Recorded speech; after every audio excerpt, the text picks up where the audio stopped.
আসসালামু আলাইকুম। আমরা চমৎকার একটি রাস্তায় এসেছি, যদিও রাস্তাটি মাটি দিয়ে করা, এখনও পাকা হয়নি। তো মনে হচ্ছে যে পাকা না হওয়ার কারণেও রাস্তাটি চমৎকার লাগছে, আবার পাকা হলেও হয়তো বা আরও সুন্দর লাগতো।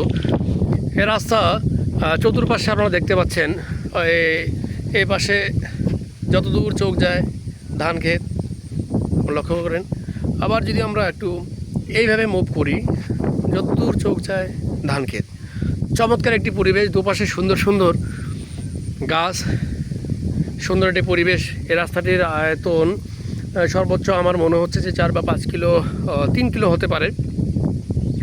পরিবেশ সুন্দর, আবহাওয়া সুন্দর, দেখে অনেক চমৎকার লাগছে।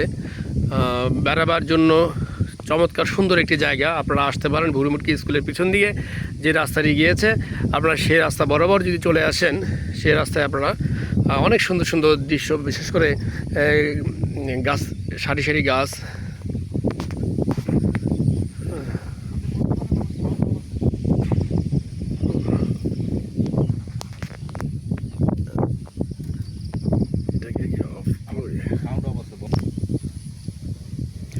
আজকের আবহাওয়া আরও চমৎকার।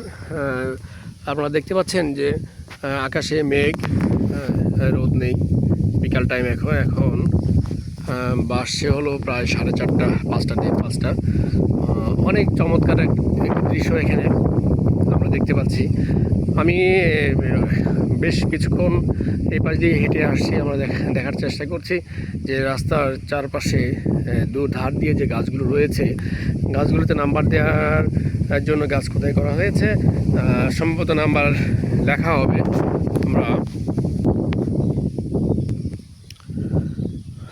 আমরা ধীরে ধীরে এগোতে থাকি, দেখি কত দূর যাওয়া যায়। তো এখন শুনলাম যে মূলত রাস্তাটি 1 থেকে 1.5 কিলোর মধ্যে আছে।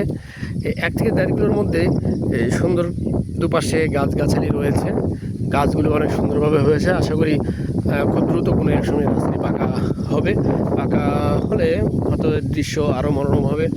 এবং বিকাল টাইমে আমাদের রিক্রিয়েশনের যে জায়গার অভাব রয়েছে, এখানে এসে আমরা সেটি আর অভাববোধ বা অভাব ফিল করতে পারবো না। আমরা এখানে আসতে পারবো বাচ্চা কাচ্চা নিয়ে,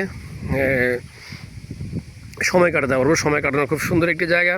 আমি অনেকক্ষণ ধরেই হাঁটছি, যদিও আমার গাড়ি সামনে রয়েছে।